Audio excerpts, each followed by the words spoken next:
Hola, buenas tardes. Estamos esperando que sean las 16:30, pero quiero ver si todo está funcionando adecuadamente. Así que todavía tenemos 3 minutos y mientras tanto termino de ordenar un poco mis cosas.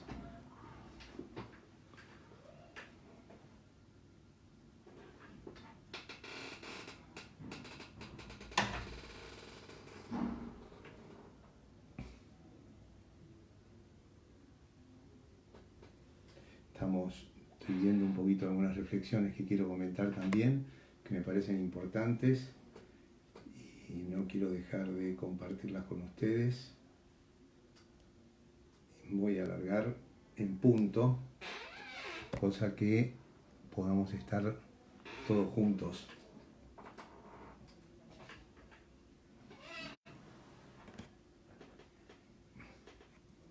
Ahí veo a Brenda, un beso Brenda, Laura Gaona, Reynoso, Florencia, Jorge Abeleira, cuánta gente conocida, cuánta gente con la que comparto espacios y aprendizaje. Es un gusto estar con todos ellos, en contacto con ellos.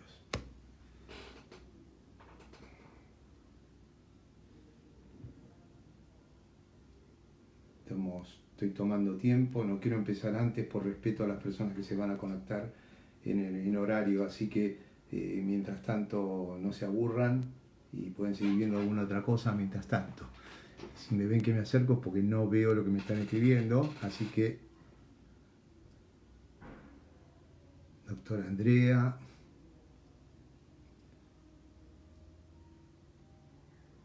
cuánta gente que agradezco que se estén conectando. Lo que más me gusta son los corazones. Fernanda Lancha.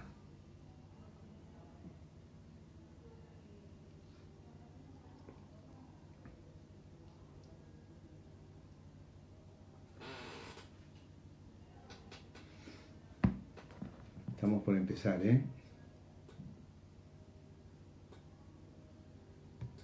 Vamos a ver si estamos preparados. No puedo empezar antes por respeto a todos los demás.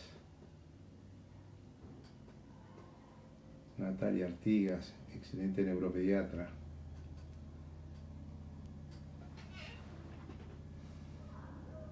La gente de Tucumán, qué lindo.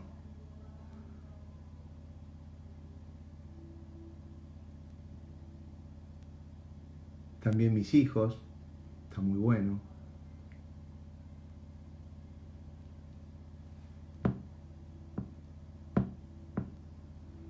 Esto de tener el ayuda de memoria en el celular es un problema porque se me apaga, pero no importa. Y bueno, ya son 14:30, así que vamos a comenzar un poco este 2 de abril atípico, realmente atípico. En algún aspecto quiero expresarles que esto salió espontáneamente, y salió espontáneamente porque los 4 que estamos involucrados nos habíamos ofrecido gratuitamente a responder preguntas recién cuando empezaba el tema del coronavirus y recién cuando empezaba el tema de la posible o la cuarentena. Y allí fue que dije, bueno, a ver, ¿por qué no nos juntamos estos que nos conocemos y que estábamos ofreciendo en forma gratuita y hacemos algo y lo proponemos? Y fue así que nos conectamos espontáneamente y dijimos, bueno, el 2 de abril vamos a hacer una jornada virtual pero real, y es que estamos aquí y que pudimos tener también el acuerdo con TGV Padre Estea Red Federal. Así que está muy bueno esto porque le da una visión desde padres y una visión desde profesionales. Y en ese aspecto también creo que es muy importante que los padres den espacio a los profesionales, que los profesionales respetemos a los padres, porque gran cantidad de avances que ha habido fue gracias a las observaciones de los padres, gracias a las referencias de los padres, y desde allí se hicieron investigaciones y se hicieron muchos avances. en autismo, con lo cual es importantísimo este correlato entre profesionales y padres, y que en este caso los padres nos hayan dado el espacio y nos hayan permitido expresarnos, también es importante porque el enriquecimiento es mutuo. Como decía, ustedes como padres, los que estén allí, nos van a dar una posibilidad y nosotros como profesionales les vamos a dar lo que podamos desde el afecto, desde el amor y desde nuestros conocimientos. Quiero decir algo en este comienzo, que es que todos los que están allí son afortunados. Ustedes tengan en cuenta que mucha gente ni siquiera tiene un celular, o el que lo tiene no tiene una casa como planificar un día de su vida con su hijo. Entonces, cuando nos sentimos muy angustiados de estar encerrados, cuando nos sentimos muy angustiados de no poder movernos o de no poder salir a la calle, ¿por qué no pensamos en aquellos que ni siquiera tienen un espacio para vivir? O en aquellos, porque esas personas también tienen hijos con autismo y tienen familiares con autismo. Y a lo mejor viven en una casilla 5 personas y están viviendo la situación muy mal. Entonces, aprovechemos y empecemos a sentirnos afortunados de esta situación. Obviamente que no podemos sentirnos afortunados si no tenemos a nuestros hijos felices, y este tiene que ser el objetivo. Pero me parece muy importante que tengamos en cuenta a esa gente, porque lo digo con la autoridad de haber trabajado más de 30 años en el hospital público, y no todo lo que uno ve es muchas horas de terapia, y no todo lo que uno ve es gratuito, y no todo lo que uno ve es por el prójimo. Entonces, quiero que sepan además que en mi caso personal estoy en todos los lugares que me invitan y en todos los lugares que me dan espacio, y gratuitamente. Si no estoy en algunos lugares, no es porque no haya querido, sino porque a lo mejor no me consideraron necesario, o porque no era el espacio adecuado. Pero sepan que todo nuestro grupo está a disposición para apoyar a todos, porque el 2A es el 2 de todos, y de todos, y pensemos en los que menos tienen. Hecha esta reflexión, que me parece muy importante, porque es una reflexión que tiene que ver con el ser humano, y yo no puedo ser bueno con mi hijo si no soy bueno con las personas que no pueden y que no tienen acceso. Entonces, si salimos de esto, vamos a darnos cuenta que esto es de gran valor para el futuro, y es lo que tenemos que comprometernos incluso para el desarrollo posterior. El desarrollo posterior del día después de todo esto es cómo empezamos a pensar un mejor abordaje para las personas que no tienen recursos. Dicho esto, hay algunas preguntas, pero previo quiero hacer alguna introducción respecto de aspectos que tienen que ver con el autismo, aspectos que tienen que ver con los aspectos médicos, y tomo ayuda a memoria porque quiero hablar de varias cosas. Esta semana se conoció la nueva prevalencia de autismo en Estados Unidos y aumentó. El número es 1 en 54 en este momento, con lo cual la prevalencia de autismo está aumentando. Está aumentando, y esto es importante porque algunos dicen, bueno, pero no es el mismo autismo que nosotros veíamos hace 20 años. Está bien, pero los que veíamos hace 20 años también siguen existiendo. Entonces nosotros tenemos que ver las nuevas formas que estamos detectando, y no tenemos que olvidar los procesos y las personas con autismo que también veíamos hace 20 años, porque esos también siguen existiendo. Entonces, 1 en 54 es muy alto el número. Es interesante también que sigue habiendo una mayor predilección de varones sobre mujeres, con una relación de aproximadamente 4-1. Esto es importante, pero quiero llamar la atención de algo. Creo que estamos subestimando el diagnóstico de las mujeres, creo que hay un subregistro en las mujeres no se presentan de la misma manera, y esto hay que tenerlo en cuenta. Las mujeres tienen más tendencia a camuflar sus síntomas, tienen más capacidad para camuflarlo, pero eso les genera también mucho más ansiedad, mucha más angustia, mucho más sobreadaptación, y eso es terrible. Pero si bien creo que, como en todos los trastornos del neurodesarrollo, hay un predominio en varones sobre mujeres, creo que estamos con una escasa alerta respecto de las mujeres con autismo, y esto lo podemos ver incluso en el razonamiento, como digo siempre, de una maestra, de los profesores en el colegio, ¿no? Si un chico no juega con otros chicos, está encerrado leyendo, en general llama la atención, llaman a los padres, y si una niña está, por ejemplo, en el colegio y está, digamos, leyendo y no se integra y está en su mundo, se toma como un intelectual. Entonces, respetemos a los intelectuales, obviamente, respetemos a quien le gusta y a quien no le gusta el deporte, no todos tienen que ser deportistas, tenemos que dar espacio a la diversidad de gustos, a la diversidad de hobbies, etc. Y esto es importante. Pero igualmente, volviendo al tema, obviamente que 1 en 54 es mucho y la relación varón-mujer siempre es mayor en varones que en mujeres. Otro aspecto importante es que tengamos en cuenta los signos tempranos.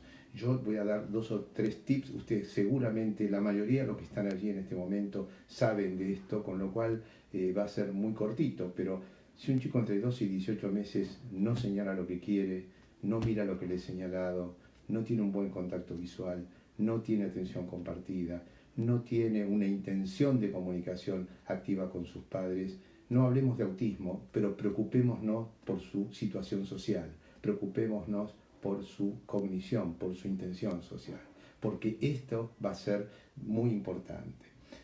Hay un tema fundamental. Nosotros tenemos que conocer el desarrollo típico. La única manera de poder detectar algo atípico es conociendo el desarrollo típico. Ese es el primer punto. Y eso es muy fácil, está en muchos libros o se puede bajar online, pero sabemos esto. Y cuando un niño tiene una desviación del desarrollo, sea por autismo, sea por lenguaje, tenemos que estar alertas, no tenemos que esperar. Entonces, si un niño tiene todo esto y se le suman aleteos o se le suman conductas de observación restringida, sensorial, de mirar, girar objetos, etc., pensemos que puede estar a riesgo de padecer autismo. Y esto es muy importante porque entre 12, 18, 20 meses, yo no digo tiene autismo, tiene preocupación, pero trabajo como sí. Y si trabajo como sí, con especialistas en intervención temprana, voy a tener muchas más posibilidades y chances de que ese niño evolucione muy bien. Hasta el punto en que hay publicaciones que hablan que niños que comienzan su tratamiento antes de los 2 años adecuadamente y que obviamente si tienen mejor lenguaje, no todo niño tiene falta de lenguaje con autismo, y si tiene mejor nivel intelectual, ese grupo de chicos que comienza antes de los 2 años con un lenguaje aceptable y con un buen nivel intelectual, un 9% sale del diagnóstico, del criterio diagnóstico a los 3 años y medio aproximadamente, o a los 4. Esto no es menor, 9% podemos decir es poco, sí, pero sale del rango, y si sale de ese rango, no es que desaparecen los síntomas, algunos quedan solo con trastorno del lenguaje, otros quedan con trastornos de tipo conductual, otros quedan con trastornos de atención, pero de importante, yo quiero saber si me escuchan bien, porque estoy alejado. Alguien que me dé una sí, si me escuchan bien. Bueno, me parece que no me escucha nadie. Bueno, entonces, yo creo que, como les decía, es importante que nosotros sepamos que el trabajo temprano es un trabajo que nos va a dar sus frutos y que trabajar con el niño, trabajar atrayendo su intención, a mí no me importa si él está ensimismado con un peluche, no le voy a sacar el peluche, voy a meterme con él en el peluche, vamos a comenzar con el peluche para después seguir adelante y para sacarlo y comunicarnos con él y entrar en otras cosas. Yo creo que es muy importante esta situación. Gracias, Mauro, por el ok.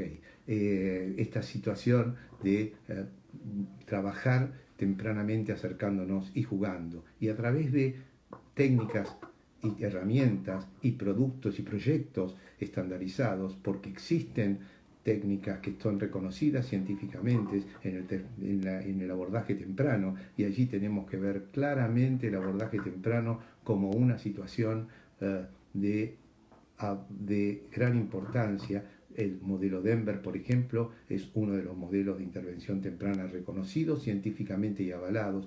No todos los modelos están avalados científicamente. ¿Qué quiere decir esto? Que cuando uno propone un modelo, lo tiene que probar en la población, tiene que probarlo con otro tipo de modelos o con algunas personas o grupos de chicos que no tuvieron el mismo tratamiento y comprobar que hay una diferencia de unos con otros. Pero además, publicarlo en revistas científicas a evaluación de pares científicos y que den el ok y que digan sí, esto es verdad, esto funciona. Porque si no, cada uno de nosotros podríamos imponer abordajes o intervenciones a piacere, digamos, y no es así, tenemos que tratar de hacerlo más adecuado. Esto no quita la creatividad, esto no quita la intención de cada uno de jugar, la intención de jugar adecuadamente dentro del proyecto, y obviamente que allí también tenemos que incluir a los padres. Los padres son parte fundamental, las familias, los abuelos, los hermanos. No tenemos que vivirlo como una terapia, tenemos que vivirlo como una forma de vivir distinta con este niño que nos toca. Entonces, para mí es muy importante esta situación. Por otra parte, quiero comentar, y voy a agarrar mi ayuda a memoria, porque cuando uno llega a este tipo de diagnósticos o de detección, y hablamos entonces de la intervención temprana, después viene la edad del preescolar. Y entonces decimos, ¿cuántas horas tenemos que estar en el preescolar? ¿40 horas por semana de terapia más el preescolar? No, tengamos la posibilidad. En Argentina mucha gente tiene el acceso a tener un acompañante o una maestra integradora. Eso no sucede en muchos lugares del mundo. En España eso no existe, por ejemplo. Entonces, ahí hay horas de terapia que se están ganando mucho si se trabaja en lo social. Y prioricemos qué es lo que le interesa al niño, pero también qué es lo que queremos lograr. Queremos lograr un niño feliz, queremos lograr además la posibilidad de una mejor integración. Obviamente que aquellos que tienen muchas habilidades podrán estar mucho más contentos. Muchas veces en los medios uno ve la alegría de un padre porque el hijo se recibió de ingeniero teniendo autismo, y me parece muy loable. Pero pensemos en los padres que no tienen un hijo con esto, sino que tiene un hijo con una discapacidad intelectual o un hijo que nunca va a hablar. Entonces, tengamos cuidado también en la empatía de este tipo de cosas, porque esas personas, con que su hijo le dé un beso, o que su hijo lo mire a los ojos, o con que su hijo les pueda contar o reconocer el afecto, es un mundo de diferencias. Pensemos que dentro de esto, y así quiero ir hasta este punto, pensemos que las personas y los chicos con autismo van a tener aproximadamente el 35% de los niños tienen discapacidad intelectual. Fíjense qué interesante, cuando yo hace muchísimos años empecé a trabajar en autismo, entraba mucho la discapacidad intelectual. Entonces, en mi primer trabajo sobre 100 niños, el 90% tenían discapacidad intelectual. En mi segundo trabajo, ya en el 2005, el 50% tenía discapacidad intelectual. Y hoy estamos hablando aproximadamente de un 30%. ¿Qué significa 35%? ¿Qué significa? Que estamos reconociendo un espectro de chicos con autismo que es distinto. No sé si vamos bien y si me van escuchando. Quiero ver qué hora es, no me quiero pasar de la hora.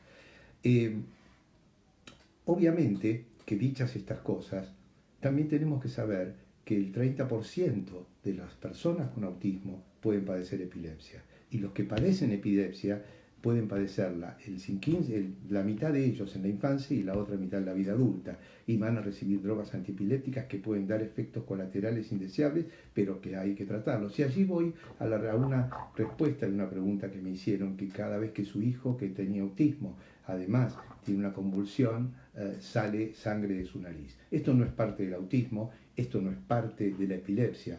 Hay distintos motivos por qué un niño puede salir sangre de la nariz. Puede tener, ustedes saben que cuando hay una crisis y la crisis es generalizada y se pone muy duro, hace una maniobra que se llama Valsalva, aumenta mucho la presión de la cara, del cuerpo, de las venas, de las arterias, todo. Entonces, si hay una pequeña fístula nasal o vascular, puede que sangre por eso. Otra es que se golpee y que sangre de nariz. Otra es que tenga un trastorno de la coagulación y hay que analizarlo respecto de las drogas que está recibiendo. Como vemos, todos estos aspectos son muy importantes también, porque por qué sangre de la nariz? No tiene que ver con el autismo, no tiene que ver con la epilepsia. ¿Tendrá que ver con algo local o tendrá que ver estos aspectos que acabo de contarles? Algunos aspectos también me preguntaban, y también hablábamos, como les decía, discapacidad intelectual, 35%. Sí, el retardo, y para esta pregunta, el retardo del desarrollo madurativo también puede estar asociado obviamente con autismo. Y fíjense que es muy interesante porque si yo analizo cuando tengo un niño que ha tenido un retardo global del desarrollo, que tardó en caminar, que tardó en hablar y que tardó en comunicarse, es un niño que tiene un retardo global del desarrollo, no es un niño que solamente tiene autismo. Entonces, esto es distinto. Y un niño que tiene un trastorno en el lenguaje, tiene autismo con trastorno del lenguaje. Y esto me va a entorpecer, obviamente, la evolución que aquel que tenga lenguaje. Esto no quiere decir que el que tenga lenguaje va a tener un lenguaje perfecto o que va a estar perfecto. No, porque a veces nosotros tenemos niños que hablan pero no tienen un lenguaje social y lo que necesitamos es el lenguaje social. Entonces es importantísimo el concepto del retardo y el concepto de la discapacidad intelectual. Sin duda que hay una coexistencia, para quien me preguntaba, del retardo madurativo y discapacidad intelectual, y es 35% aproximadamente. También hay otras cosas que se asocian al autismo, por ejemplo, el trastorno por déficit de atención. Ustedes saben que hace unos años, por eso no hay que guiarse solo por lo que dicen las clasificaciones, hace unos años se hablaba de que solamente las personas con, digamos, con autismo no podía diagnosticarse el trastorno por déficit de atención, o entonces era excluyente. Y yo veía chicos que tenían autismo y que para mí tenían además trastorno por déficit de atención. Bueno, en el DSM-5 se permite el diagnóstico, pero además aquí es donde tenemos la realidad.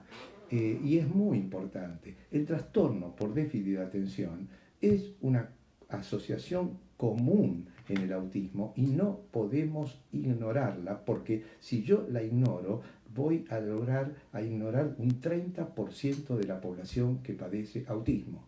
Y esto no es menor, porque el 30% de esos chicos van a ser más inquietos, van a estar más desatentos, van a prestar menos atención, van a ser más impulsivos, y entonces vamos a querer hacer abordajes terapéuticos solamente desde el rango del autismo. No, tenemos que ver esta situación asociada porque es muy importante. Es lo mismo que quisiera trabajar con un chico con trastorno por déficit de atención solamente sin autismo. Y saben ustedes que los chicos con autismo y trastorno por déficit de atención tienen más riesgos de accidentes, tienen más riesgos de dificultades sociales, porque cumplen con los criterios también de trastorno por déficit de atención. Esta es otra pregunta que me habían hecho y que no podemos dejar de lado. Obviamente que en este caso los abordajes tendrán que ser tanto psicológicos como conductuales, como de apoyo de familia y además a veces de medicación. Pero no es mi objetivo hablar de medicación, porque medicación son las últimas cosas que uno tiene que pensar frente a un niño con autismo. Y es una herramienta que tenemos guardada para último momento. La podemos tener en cuenta, pero hay que tener en cuenta los efectos colaterales y hay que tener en cuenta con qué objetivo lo damos. No existe una medicación que ataque o mejore el núcleo del autismo. Esto es fundamental tenerlo en cuenta. Los medicamentos son para ciertas situaciones. Para los trastornos de sueño, por ejemplo. Nosotros sabemos que aproximadamente entre el 3 y un 15% de los niños con autismo tienen trastornos de sueño. Y a veces es muy fácil discernir qué es un trastorno de sueño, de lo que es una conducta anómala, mal estructurada. ¿Qué quiero decir con esto? Por ejemplo, si el niño duerme con el hermano en el cuarto y el hermano mira la televisión hasta las 2 de la mañana, probablemente haya que cambiar ese hábito de sueño. Si el niño está mucho tiempo con la computadora, el niño con autismo jugando hasta muy tarde, la pantalla inhibe la secreción de melatonina y esto hace también que haya trastorno de sueño. Si la familia es una familia que se acuesta toda a la 1 de la mañana, no pidan que el niño se acueste a las 9, si no se organizan. Obviamente que no es que tengan que acostarse todos a la 1, pero hay que organizar el sueño de ese niño. Uno puede hablar de trastorno de sueño cuando tiene todas las pautas de desarrollo que corresponden, digamos, desarrolladas y trabajadas adecuadamente. Entonces allí sí. ¿Y es cierto que hay más trastornos de sueño en los niños con autismo? Sí. Y cuando hablamos de ese 13%, son los 13% que tienen trastornos de sueño. Hay otras situaciones en las que yo me quiero retener. Estoy mirando preguntas, y por ahora he respondido la mayoría de las que me han preguntado. Otro problema que me ocupa mucho es el hostigamiento. Cuando todo el mundo habla de inclusión, hablamos de inclusión, pero no nos damos cuenta que el hostigamiento puede comprometer la inclusión. Y cuidado, porque la inclusión es un gran problema si tenemos un hostigamiento en el colegio. Ustedes saben que el hostigamiento, en un trabajo que hicimos hace unos años, con todo un grupo, sobre un grupo de 370 adultos con síndrome de Asperger, con la asociación Asperger, el 95% sufría o había sufrido hostigamiento, 95% referidos por ellos. Y este hostigamiento, o bullying como se lo denomina, lo habían sufrido por un lado desde los compañeros, por otro lado desde los maestros, por otro lado desde sus jefes, por otro lado desde otros profesionales. Como ven, no pensemos solo en el hostigamiento del colegio, pero el hostigamiento del colegio es muy serio y puede comprometer mucho el desarrollo y el funcionamiento de estos chicos. Obviamente que el hostigamiento también va muy relacionado a la depresión, porque esto lleva a situaciones, y la depresión no la tenemos que pensar como en la depresión del desarrollo típico. Muchas veces la depresión de la persona o del niño, y podemos pensar en el adulto también con autismo, no se manifiesta con signos o síntomas de, digamos, de tristeza o de llanto. No, se manifiesta con insomnio, con pérdida del apetito. Estemos atentos, o pérdida de pautas. Estemos atentos, porque un niño o un adulto que empieza con este tipo de cosas puede tener depresión, y la depresión hay que tratarla también. Y saben qué es lo interesante, que la depresión en general no responde con medicamentos, los medicamentos habituales que se usan en el desarrollo típico, aunque hay que probarlo, con lo cual es un tema complejo que tienen que trabajarse. Y además hay bases de depresión en la familia muchas veces. Entonces a veces hay la genética dentro de la depresión. Ustedes saben que dentro de las familias con autismo se sabe que padre o madre han tenido un episodio depresivo antes de tener a su hijo con autismo. O sea, no se dice que fue solamente por tener un hijo con autismo, con lo cual también hay que estar atentos si el niño está cambiando de conducta, o el adulto, y está más ensimismado, o pierde el apetito, etcétera. Cuidado, porque todo eso puede llevar a una situación digamos, de depresión, y estar con esa situación de depresión da más riesgo de suicidio. Y el pensamiento suicida es un pensamiento que existe esencialmente en las personas con síndrome de Asperger, se ve desde la adolescencia, no es para asustar, no es esto, es un tema que no se toca mucho. Cada uno de estos temas que estoy tocando está publicado, o sea que ustedes, si me mandan posteriormente, me pueden pedir, yo les mando por los artículos, o subo en mi página distintos artículos que tienen que ver, que lo pueden bajar gratuitamente, desde depresión, etcétera, etcétera. El envejecimiento también, y esta es otra pregunta, el envejecimiento. Sabemos que el envejecimiento es un problema serio. Todos los padres, cuando nos vamos a acostar, nos preguntamos qué va a ser de nuestro hijo en el futuro.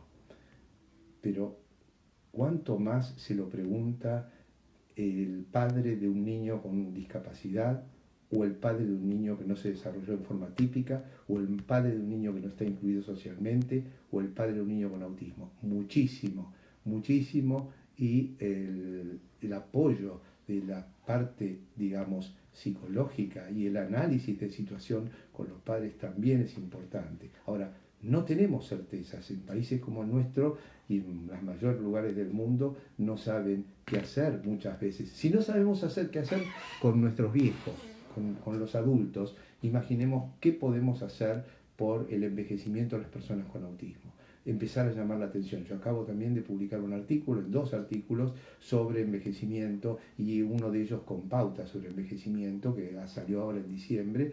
Y yo creo que es muy importante tener en cuenta esto, porque no estamos preparados, la sociedad no está preparada, y tampoco nosotros estamos preparados para el envejecimiento. Entonces, el envejecimiento es un problema. Se sabe que la media de vida de personas con autismo muchas veces es menor que el desarrollo típico, y esto está relacionado más que nada con cuadros como epilepsia, con cuadros con drogas, con muchos medicamentos, con falta de su propio cuidado personal. Pensemos que cuando los padres no están, tenemos que dejar armado un proyecto de atención, tenemos que dejar armado un proyecto de cuidado de su vida personal, y tenemos que dejar armado una línea en la cual se diga: en la familia hubo tales antecedentes de tales enfermedades, este joven tiene hipercolesterolemia, por ejemplo. Entonces, tener un proyecto de control, porque ellos muchas veces no tienen registro de su propio cuidado de vida, y eso es lo que muchas veces compromete su calidad de vida. Ahora, esto va a cambiar, no me cabe duda, porque va a cambiar porque existen los días como el 2A, va a cambiar porque existen profesionales ocupados por tratar de estos temas, va a cambiar porque cada vez tenemos más empatía, pero la empatía tiene que estar para todos. Para mí la empatía tiene que estar con los profesionales, la empatía tiene que estar con los que tienen discapacidad intelectual, con los que tienen autismo, con los que son distintos. Yo creo que eso va a ser el cambio, y el cambio de paradigma social. A mí me parece que es muy importante también el tema envejecimiento y el tema de medicar adecuadamente. Hay una pregunta que me movilizó también mucho, y que creo que, dado que hay muchos padres probablemente mirando, es muy importante, y es la genética. En este caso, Claudia Arberas probablemente podría dar muchísimo y hablar, y probablemente vamos a involucrarnos en algún proyecto que va a ser muy interesante, y ya se van a enterar, pero vamos a decir algo respecto de la genética. Lo único que voy a decir, médico de esta historia, es que cuando me enfrento a una familia que me trae a su hijo con autismo, tengo que actuar como médico, y tengo dos aspectos. Tengo que hacer el diagnóstico del problema, entonces, qué los preocupa, y de ahí llegaré probablemente a un diagnóstico de autismo, y además intentar identificar alguna entidad médica asociada. Y esto es muy importante. ¿Por qué? Porque identificar una entidad médica asociada no es que estoy descubriendo la causa del autismo, sino que estoy descubriendo una entidad que se asocia consistentemente con autismo. Entonces, identificar una entidad, que podrían ser un montón, síndrome de Angelman, distintos síndromes que van asociando, yo puedo tener varias cosas a favor. En primer lugar, dar un asesoramiento genético adecuado a la familia de riesgo de repetición de otro niño con autismo. Segundo, que si yo identifico una entidad, puedo saber qué riesgo puede tener de otras complicaciones. Hay entidades que asocian autismo, discapacidad intelectual y trastorno de atención, por ejemplo, con fenotipos conductuales. Y también puedo saber qué evolución puede tener. Y respecto de anticipar problemas, hay entidades que asocian también problemas renales. Por ejemplo, si tuviéramos un niño con síndrome de Down y con autismo, estaríamos, esto lo más visible, digamos, estaríamos diciendo el control de tiroides, el control de la columna, el control del corazón, etc. Entonces, uno puede prevenir situaciones sabiendo la entidad. Entonces, es muy importante, porque aproximadamente, actualmente, se estima que en un 35% de las familias, de los chicos con autismo, con las nuevas técnicas de diagnóstico y asesorado genéticamente como corresponde, se llega a una entidad asociada. No es menor. Cuando yo comencé era un 10%, hoy estamos en un 30 o un 35%, y esto es muy alto porque puede dar riesgo cero para esa familia si yo identifico una entidad que no tiene riesgo de repetición. Y si tiene, puede tener riesgo de 25%, puede tener riesgo o podemos detectar tempranamente cuál podría ser el riesgo. Entonces es muy importante tener en cuenta esto. Por otra parte, van a estar los niños que no entran en un diagnóstico, lo que se llamaría autismo no secundario sino idiopático, que sería el otro 70% aproximadamente. Allí, esos padres no es que no tienen riesgo. El riesgo para un matrimonio de que tiene un hijo con autismo empírico es del 10%. O sea que si un matrimonio tiene un hijo con autismo y no tenemos la causa, a pesar de haber hecho todos los estudios, se le da un riesgo de repetición de tener otro niño con autismo de un 10%. No voy a profundizar más en esto porque la genética no es mi especialidad y ya cuando hagamos el proyecto ustedes van a tener seguramente unas charlas sobre genética que también les van a ser seguramente muy útiles. Quiero ver, a ver qué otras preguntas hay. Obviamente que la inclusión tiene que ser dada en la medida de lo posible y a los niños les tenemos que ofrecer lo que quieren y lo que pueden y no generarles sobreexigencias, porque a veces generando las sobreexigencias le sacamos la felicidad. Hay chicos que están en el colegio, rinden, pero están tristes, están mal, y de hecho muchas veces me pasa con niños con síndrome de Asperger que son brillantes, pero vienen tristes y empiezan a bajar su rendimiento progresivamente. ¿Y qué está pasando ahí? Se están deprimiendo porque no están en el entorno y no están acompañados. Entonces tenemos que buscar siempre el lugar más adecuado. Esto no estamos diciendo no a la inclusión, estamos diciendo sí a la inclusión. Prioricemos la inclusión y hagamos la inclusión adecuada. Yo creo que si se trabaja con abordajes e intervenciones adecuadas, serias, vamos a estar muy bien. Las intervenciones son múltiples. Hay intervenciones que se basan en el juego, hay intervenciones que se basan específicamente en cosas muy conductistas, pero también depende del desarrollo del chico, depende de las características del chico, depende de las posibilidades de la familia, como decíamos al comienzo. Cuando yo empezaba a hablar con ustedes, les decía que muchos eran afortunados de poder estar en su casa mirando esto, porque hay mucha gente que está sin nada. Imaginemos entonces cómo podemos estar hablando de abordajes, de intervenciones y de futuro frente a esta situación. Por eso tenemos que valorar el concepto de los padres y que los padres se unan. Los padres tienen que estar unidos porque el objetivo tiene que ser el mejor para sus hijos, más allá de los profesionales.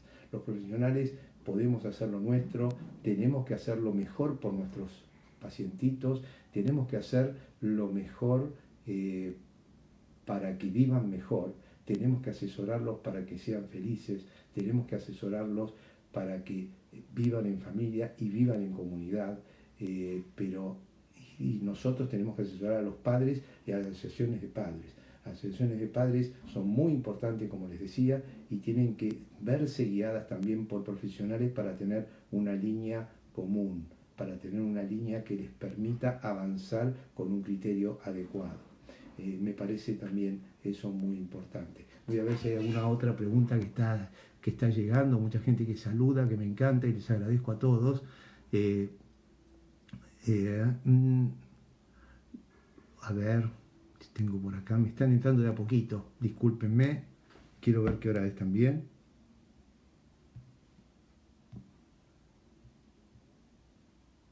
Todavía tenemos un poco de tiempo, si no me equivoco, ¿no? A ver.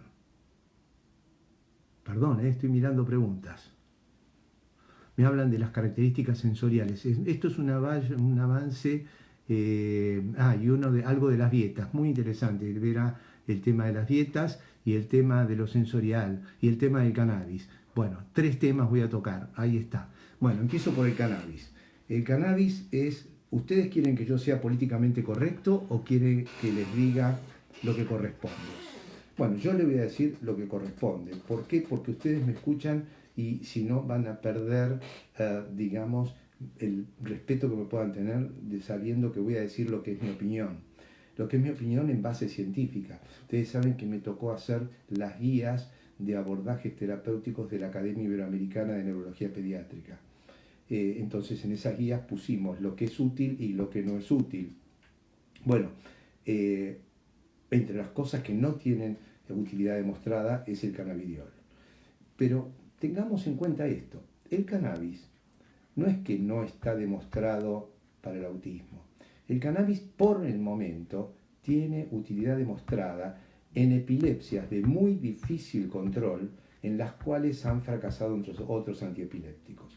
En el futuro probablemente haya un nicho para un tipo de epilepsia y este tipo de epilepsia sea el que justifique su tratamiento. Yo tengo pacientes que me llegan tratados los niños con cannabis y me dicen los padres que ha mejorado. Entonces yo les pregunto quiénes son los terapeutas y por qué nunca me habían dicho que había mejorado gracias a tal o cual terapeuta. Y esto para mí es muy importante. Y esto es algo que quiero referirles también. Piensen que el terapeuta pone empatía y pone su vida en cada niño. Entonces, a veces está bueno que le digan qué bien trabajaste hoy, cómo me gusta, qué lindo. Y cuando no les gusta, charlarlo y sentarse. Y cuando no están de acuerdo, separarse. Porque hay caminos, hay momentos, hay estados, hay situaciones.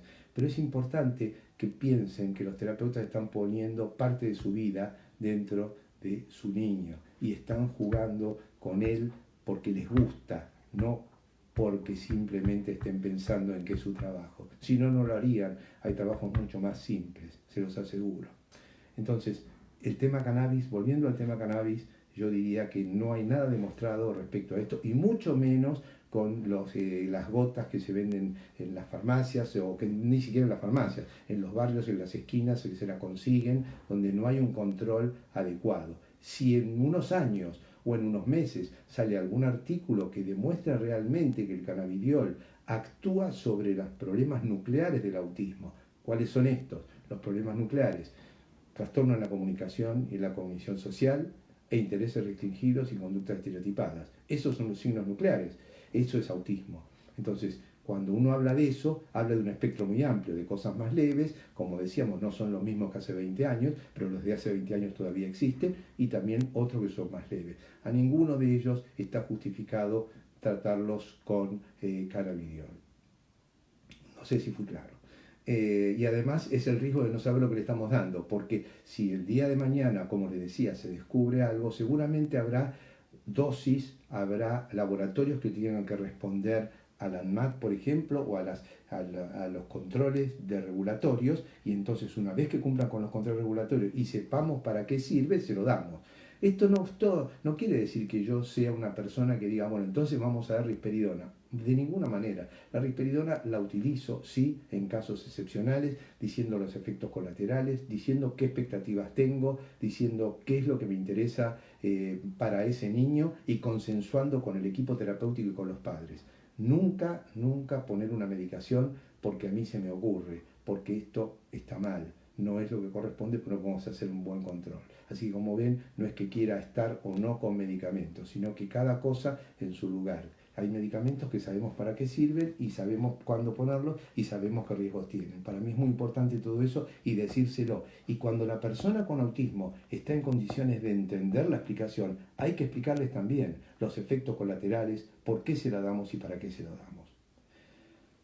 Dicho esto, voy a lo sensorial. Es muy interesante porque lo sensorial muchos años estuvo bastante negado, y se ha pasado muchos años sin trabajar, y mucha gente daba la idea del, digamos, de la medicación del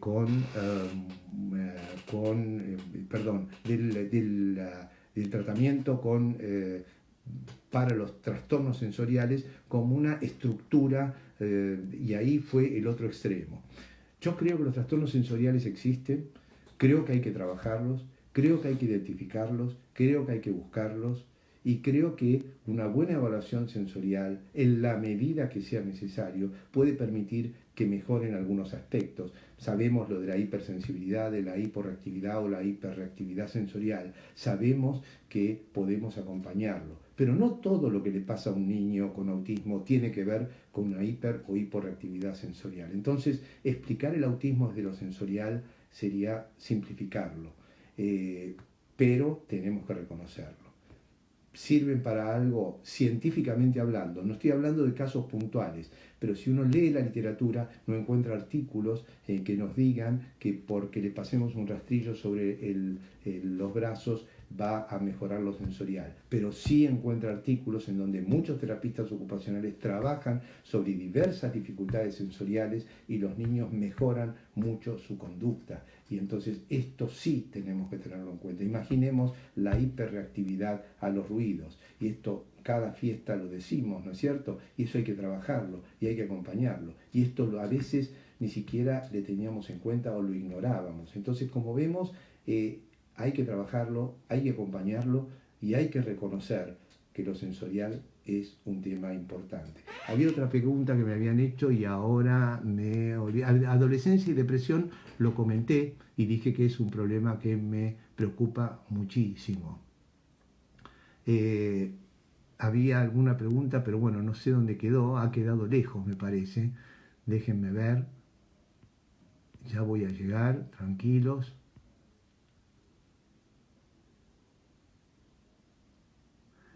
Alguien pregunta si la recuperación de mi niño es meramente trabajo de los terapeutas. No, de ninguna manera. Los terapeutas son parte de un equipo. El equipo lo hacen los padres, lo hace la familia, lo hace el niño mismo, lo hacen los terapeutas, y lo hace el colegio, lo hacen los compañeros, lo hace la sociedad. Ahora, si usted no tiene un buen equipo, una buena estructura y un buen trabajo, es difícil que pueda después armar todo. La base es un buen equipo y obviamente el amor. Nadie puede descartar el amor, el cuidado, la empatía, el ser cuidadosos, y todo esto no se puede ignorar. Y justamente es un tema que tenemos que ir para adelante. Vamos a ir viendo. Alguien me habla de una niña que siente que puede tener autismo y que tiene otro hijo. Bueno, esto es importante que lo hable con su pediatra y es importante, esto me lo dice Nico, y bueno, y yo creo que es importante que tenga una consulta con su pediatra para ver el desarrollo y eventualmente con el neurólogo, ¿no es cierto? Y tener un asesoramiento genético sin duda. Alguien me pone, Jorge Abeleira, sí, gracias, el tema de las vacunas. Sí, a mí el tema de las vacunas es un tema que me irrita particularmente. Primero porque no hay nada que haya demostrado que las vacunas generan autismo. Las vacunas tienen sus riesgos, pero es mucho más riesgoso no vacunar. Entonces, pero ninguna vacuna genera autismo. Entonces, esto hay que desterrarlo. Es muy riesgoso. Fíjense lo que estamos pasando ahora por no tener una vacuna. Por no tener una vacuna no podemos salir, por no tener una vacuna estamos expuestos, por no tener una vacuna estamos a riesgo de fallecer de una enfermedad que si tuviéramos la vacuna no tendríamos ningún riesgo. Las vacunas han salvado a la humanidad de la poliomielitis. Imaginemos que si ahora no hubiera una vacuna, ¿cuánta gente con polio existiría? Las vacunas han salvado a la humanidad de la viruela. Y había gente en ese momento que se opuso a la vacunación de la viruela porque decía que iba en contra de los preceptos. Era un lord inglés que lo publicó en Lancet, para que tengan una idea, decía que iba en contra de los principios naturales. Bueno, esos principios naturales hubieran matado a la humanidad. Gracias a esa vacuna está extinguida en este momento la viruela en el mundo, causa de muerte. La irresponsabilidad ha llevado a que tengamos casos de sarampión. Y el sarampión es una irresponsabilidad no vacunar, porque si no vacunan, no solamente cortan la posibilidad de que no tenga sarampión ese niño, sino que algunos que se recuperan del sarampión, años después pueden hacer una enfermedad neurológica progresiva que los mate. Entonces, aquellos que no se vacunan están a riesgo de un montón de cosas. Creo que realmente es una irresponsabilidad social no vacunar y yo creo que debería no estar permitido no vacunar a las personas, salvo obviamente indicaciones médicas precisas, casos de inmunosupresión o casos específicos que los pediatras saben, pero eso debería estar indicado por pediatras, no por principios de decir no me vacuno. Pero ¿saben qué pasa? Que muchas veces se suben los famosos a decir yo no me vacuno, no vacunen porque la vacuna da, y bueno, y dicen que la vacuna da desde trastorno de atención hasta diarrea, hasta autismo, que no tiene ninguna base científica, pero el famoso pega mucho más que lo diga el doctor Ruggeri. Entonces, este es el gran problema de los medios también, y es un tema que tenemos que aclarar. Y hacerlos responsables sin duda. Yo creo que los medios que dan este tipo de información no deberían de pasar desapercibidos y deberían cumplir con algún rol social y decir, ahora tengo que pagar por esto, porque es muy peligroso. Voy a ver, no sé si fue claro lo de la vacuna. Alguien habla de lunares. En realidad no hablo de los lunares. Cuando uno habla de lunares, uno puede hablar no de los lunares no tienen nada que ver con el autismo, pero hay algunas enfermedades que llaman neuroectodérmicas, como la neurofibromatosis, que es una enfermedad que puede tener manchas, café con leche, más de 5 en el cuerpo, y que puede asociarse también con discapacidad intelectual, puede asociarse con autismo, etc. Por eso, los que me conocen saben que mi examen se basa también en desvestir al chico y revisarlo, porque uno tiene que revisar y ver si no hay manchas o alteraciones en la piel que me permitan orientar hacia una entidad, como decíamos antes, que me pueda orientar a por qué ese niño tiene autismo e incluso prevenir, por ejemplo, la neurofibromatosis. Sabemos que puede tener más índice de epilepsia, puede tener más índice de discapacidad intelectual, puede tener más índice de autismo, puede tener más índice de tumores del sistema nervioso central, etc. Como ven, predecimos un montón de cosas. Lo del cannabis lo contesté y voy viendo porque había alguna pregunta más.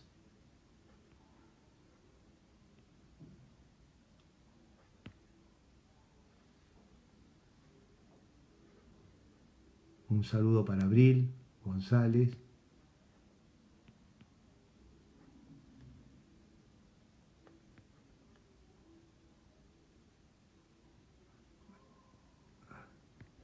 Cannabis y autismo lo puse.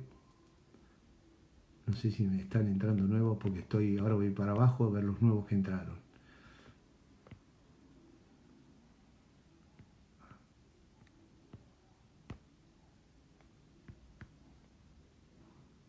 Creo que lo de sensorial lo dije, la importancia de reconocer las dificultades sensoriales, la importancia de trabajar.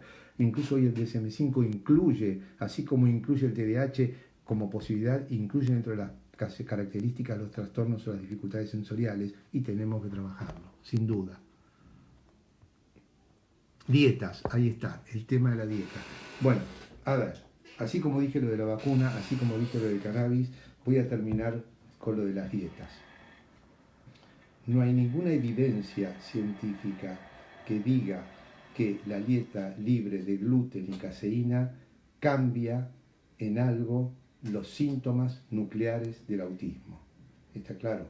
Vuelvo a repetir, los síntomas nucleares del autismo. O sea, una persona no deja de padecer autismo simplemente por el hecho de hacer una dieta libre de gluten y caseína. Si yo confirmara que un niño tiene una enfermedad celíaca, entonces le sacaríamos el gluten. Ustedes saben que yo hice una estadística en un momento sobre niños con enfermedad celíaca y no había mayor incidencia de autismo en las personas con enfermedad celíaca. Esto no quiere decir que si hay niños con trastornos gastrointestinales, busquemos, porque sabemos que también los niños y los adultos con autismos tienen más trastornos gastrointestinales.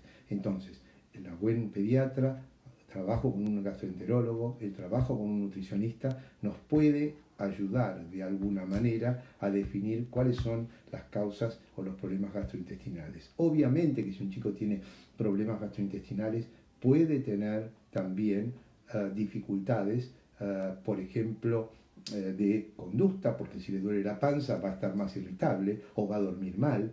Obviamente que lo tenemos que tener en cuenta, pero no es solución para el autismo el tratamiento con dieta libre de gluten y caseína. Y la inversa, justamente que estamos hablando de los trastornos sensoriales, muchas veces estos chicos son selectivos en sus comidas. Si encima le sumamos una dieta restrictiva, va a ser mucho más complicado para la familia. Y esta situación es una situación que no es menor, porque cuando yo me meto en una dieta, o la hago o no la hago. Y si la hago, cuando vaya a un cumpleaños va a tener que ir con la alimentación. Si la hago, la familia va a tener que hacer esa dieta libre de gluten. Entonces, esto es una situación que si yo supiera que curo el autismo, no les quepa duda que la pongo. Pero como no es así, creo que hay que ser muy cuidadoso porque hay muchas familias que comienzan con dietas que además son muy costosas.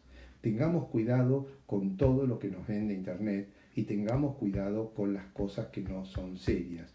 Cuando ustedes como padres piensen que hay un tratamiento que cura, entren en los artículos, no se guíen solo por los libros, porque el libro puede publicar cualquiera.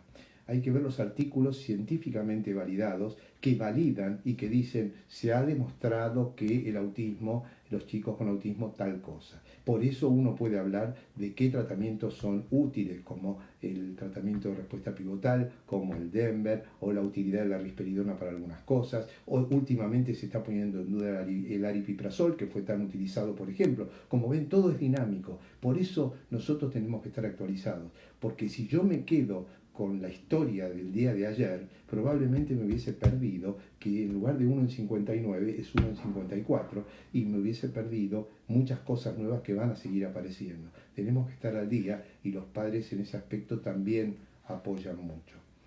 Entiendo que seguramente también el tema de las dietas entra mucho por internet y pueden encontrar un montón de cosas. Yo les aseguro que hay desde los tratamientos más esotéricos, les voy a contar por ejemplo uno que se hace en Francia, que es el packing.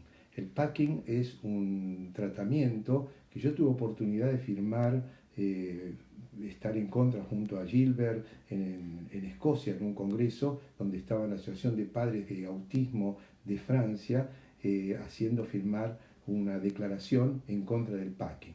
El packing es un tratamiento que ponían en marcha psicólogos de base psicoanalítica en Francia, envolviendo a chicos digamos, con toallas congeladas.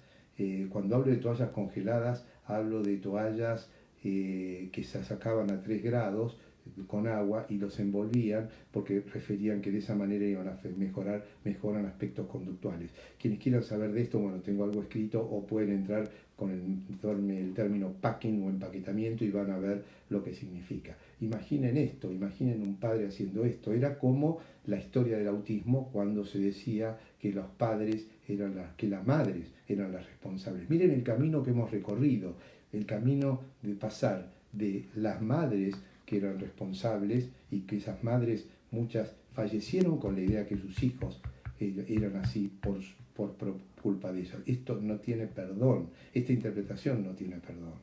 Fíjense entonces finalmente quienes primeros describieron el autismo, que no hace tanto tiempo, si bien hay muchas cosas históricas antiguas, y quiero validar a una mujer, porque siempre se habla de Kanner y se habla y esto es para cerrar, y se habla de Asperger, que voy a decir dos cosas que para mí son muy importantes, pero antes que ellos, en 1922, 26, no recuerdo, hubo una psicóloga,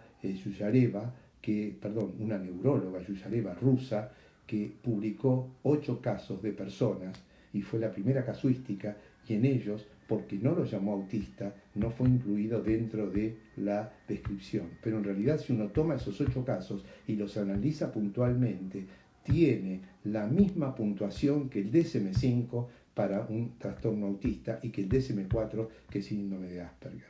Como ven, esto es historia, y las historias a veces se cuentan de a pedazos. Esta historia de Yuyareva realmente me da mucha tristeza. Ella lo había publicado, era una neuróloga que tenía mucha influencia y tuvo muchísimos artículos. Esto lo escribí un poco y lo estoy terminando de escribir ahora en Historia del Autismo.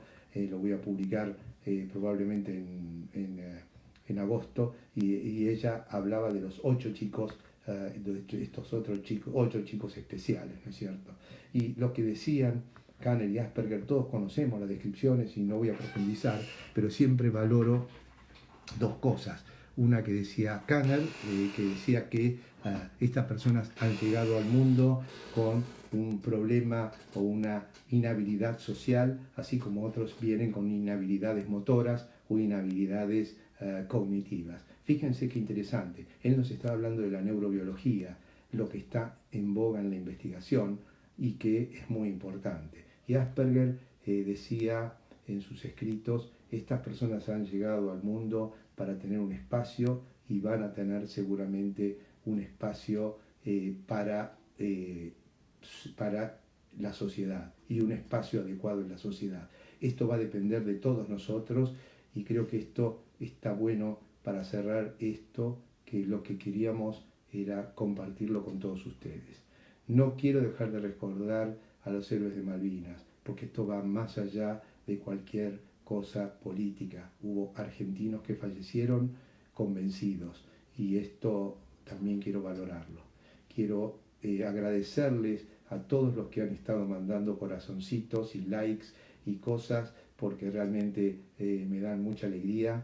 Esto es una forma también para mí de pasar la cuarentena. Soy bastante inquieto y bueno, la estuvimos armando muy lindo, y quiero agradecerle a Silvia, que es la que sigue en un rato, quiero agradecerle a Mauro, quiero agradecerle a Victoria, a Vicky, esto, y a Teje de Padres. Y los padres todos tienen que estar juntos, porque es la única manera que se va a permitir tener una amplitud de criterio. Tenemos que respetarnos, tenemos que crecer, y vamos a crecer en la medida que nos respetemos. Espero que tengan un muy buen mes del autismo. Esperemos que esta cuarentena nos haga valorar más lo espiritual, que nos hagan valorar más como seres humanos, que nos haga entender las diferencias entre todos, y que nos encuentre de nuevo unidos y poder darnos un abrazo sintiéndonos más allá de la cámara. Les mando un saludo muy afectuoso a todos y muchas gracias.